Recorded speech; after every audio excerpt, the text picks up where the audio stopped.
mga kachika, more business talk, so keep it right here. Alam niyo po, tayong mga Pinoy, hindi lang 3 times a day kumakain, kundi any time of the day. Kung kayata, big business din ang mga pagkain, lalo na yung mga chichirya, kasi talagang mahilig tayo sa mga kutkutin o yung mga snacks. And we have here a couple who made it their business to package mga regular chichirya and, you know, make it affordable to the public. So, kakausapin po natin ngayon ang owners ng Chichirya.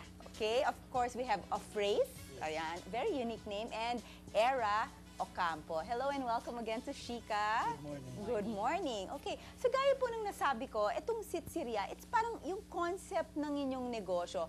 Parang it's like regular chichirya food that we Filipinos love, no? We have the pastillas, the mga chicharon, di ba? Yung mga pili tarts, the usual, no? Pero ang ganda ng pagkakagawa niyo dahil pinackage niyo siya and minarket niyo ng maayos. So how did you think about this concept? Kasi yung iba parang hindi napapansinin yung nagawin ito, di ba? Kasi it's readily available and everywhere. So how did you come up with this idea? Evolutionary, because ako lumaki ko, 4 ang lolang kasama ko sa bahay. So, na-expose ako sa traditional Filipino delicacies. And through the years, hinahanap-hanap ko ito, no? So, nung magnegosyo kami, Chichirya Sari-Sari started 2001, no? We thought of having the present generation exposed to these products. And one way of doing that is to have presentable, modern packaging. Ayun, oo. And then, pagka natikman nila, magugustuhan nila, and then babalik-balikan. Ayun. So 2001, parang inisip nyo na parang how can you make these products, regular products, food products, parang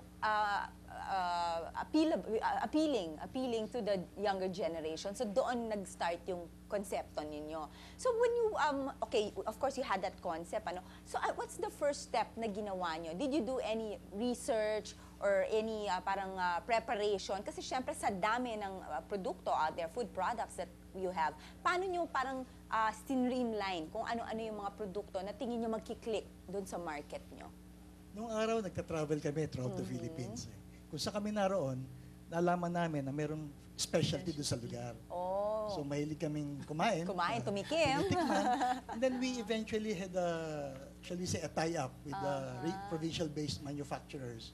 At dinala namin dito sa Manila. And then we started selling. At that time, ang only common namin is the taste, was the taste. And then we realized eventually na kailangan maging presentable. Yes. Kumbaga nasa ano din, itsura din, ano? Okay. So, paano po nag-suffer or paano naman suffer or mas umunlad, no? Whichever side you're in, yung inyong negosyo, considering na ang daming kakompetensya who sells the same products. Hindi nga lang siguro as nicely packaged as yours, but like what I said earlier, it's readily available. So, syempre parang, and you're packaging it really nicely, so syempre may overhead yan, pero parang mas magiging mataas ang cost ninyo. So, paano kayo nakipag-compete? No? Did it suffer in comparison to the rest, or did it actually make it even more appealing or more, you know, parang mas viable for the public? Actually, the most important thing kasi right now, kahit marami tayong mga Chichirya products sa market, is the quality.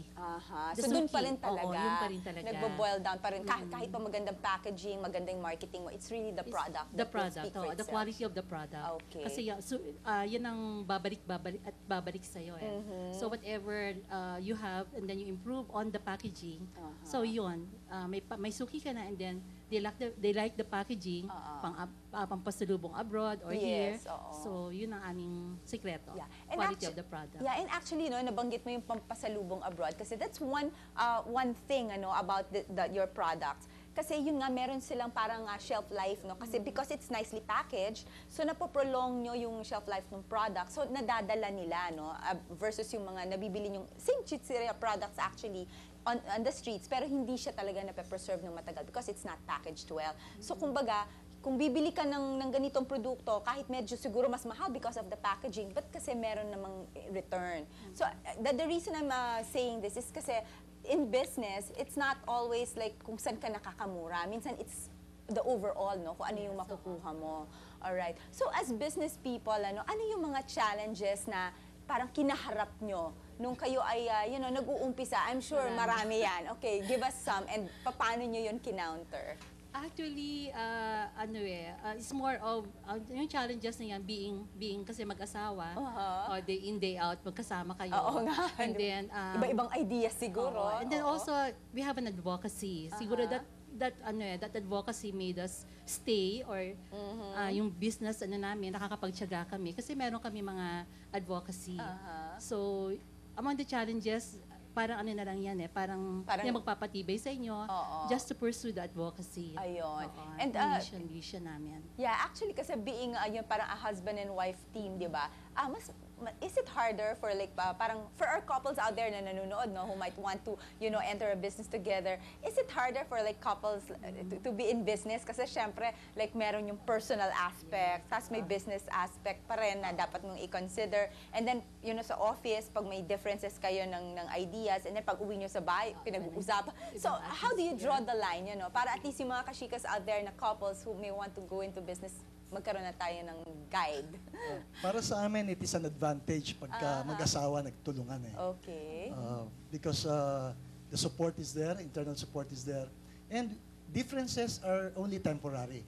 Actually, healthy ang merong differences. Ayun. Because we are able to discuss and nahihimay-himay namin kung mga for and against bago kami mag-decide. No? And hindi kayo nangingimi siguro sabihin sa isa't isa yung mga opinion nyo kasi you know each other so And well. the added benefit is we get to travel together Oo no, sa mga nga, parang probinsya. business and pleasure. Yes. And from the local scene, no, meron kaming punchline, no? Food specialties of the islands to the world. Wow. So yun ang forward-looking. Nice. And Saitem has opened up a venue for us. We are Ayun. participating in their events, IFEX, and in To the promote future your sa products. international events na Ay, ini-sponsor nila. galing. Ayun. Okay, so speaking of Saitem, kasi syempre they organize mga events, no, for you to expose your products to the world actually. So, what are the